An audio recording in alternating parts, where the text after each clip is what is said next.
चाहे आप diabetic patient हो या डायबिटिक पेशेंट ना हो, बेसिकली हम सब के घर में रोटी, चावल, दाल यही सब बनता है और यही हम खाते हैं। लेकिन अगर आपको डायबिटीज यानी शुगर की बीमारी हो जाए तो डॉक्टर साहब सबसे पहले आपको चावल खाने की मना करते हैं और कहते हैं कि हो सके तो गेहूं की रोटी भी कम खाना या ना खाना, क्योंकि इससे शुगर लेवल बढ़ सकता है। फिर आप टेंशन में आ जाते हैं और कंफ्यूज हो जाते हैं कि डायबिटीज में गेहूं की रोटी भी नहीं खानी, डायबिटीज में चावल भी नहीं खाने, तो फिर हम डायबिटीज में कौन सा अनाज खाएं।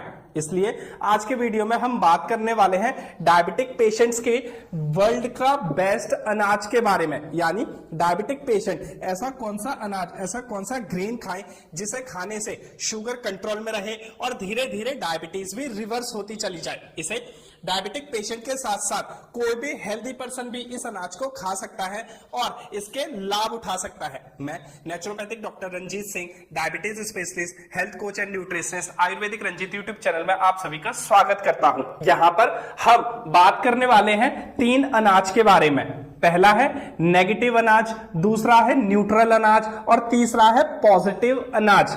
अब नेगेटिव अनाज के अंदर 2 अनाज आते हैं, पहला है चावल और दूसरा है गेहूं यानी व्हीट और राइस। होता यह है कि गेहूं और चावल इन दोनों में ही कार्बोहाइड्रेट की बहुत अधिक मात्रा होती है। जब डायबिटिक पेशेंट या कोई भी पेशेंट इस गेहूं और चावल को खाता है तो ये जल्दी से डाइजेस्ट हो जाता है और इसके अंदर जो कार्बोहाइड्रेट की मात्रा है वो हमारे खून में जाके कन्वर्ट होती है किसमें, ग्लूकोज में यानी शुगर में, जिसके कारण गेहूं और चावल खाने से जो हमारा शुगर लेवल है वो बहुत तेजी से बढ़ जाता है। कहने का मतलब ये हुआ कि नेगेटिव अनाज यानी नकारात्मक अनाज जो फायदे की जगह नुकसान ही देते हैं, डायबिटिक पेशेंट को नहीं खाने चाहिए और इसीलिए खाने की मना की जाती है। वैसे चावल के ऊपर मैंने एक डिटेल में वीडियो बनाई है जिसमें आपको चावल के बारे में हर इंफॉर्मेशन मिल जाएगी, आप इस वीडियो को भी जाके देख सकते हैं।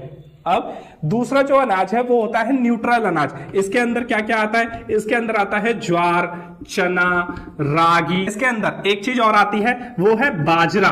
ये सभी न्यूट्रल अनाज की श्रेणी में आते हैं। न्यूट्रल अनाज का मतलब होता है कि ये आपको नुकसान तो नहीं देंगे लेकिन आपके लिए ज्यादा फायदा भी क्रिएट नहीं करेंगे, ये न्यूट्रल रहेंगे। जैसे कोई व्यक्ति ना ज्यादा गुस्सा करता है और ना ज्यादा प्रेम करता है, वो न्यूट्रल रहता है हर स्थिति में, ऐसे ही ये न्यूट्रल अनाज होते हैं। तो जब डायबिटिक पेशेंट ज्वार, चना, रागी, बाजरा वगैरह का मल्टीग्रेन आटा बनवा के खाते हैं तो होता यह है कि इन्हें खाने से जो शुगर है वो कंट्रोल तो हो जाती है लेकिन इन्हें खाने से डायबिटीज रिवर्स नहीं हो सकती।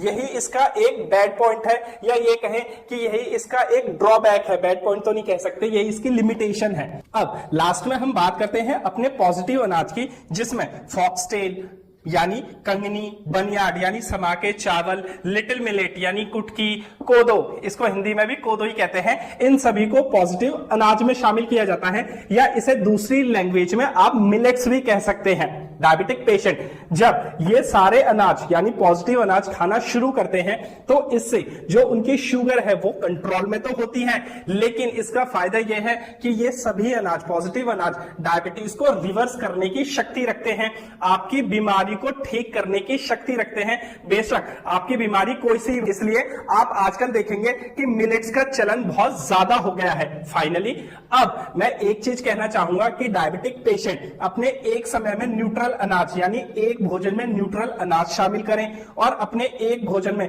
पॉजिटिव अनाज जरूर शामिल करें। इससे आपकी जो शुगर लेवल है वो कंट्रोल में रहेगी और आपकी डायबिटीज धीरे धीरे रिवर्स हो जाएगी, आप डायबिटीज मुक्त जीवन जीने लगेंगे। आज के लिए बस इतना ही, मिलते हैं अगली वीडियो में, तब तक अपना ख्याल रखें और खुश रहें।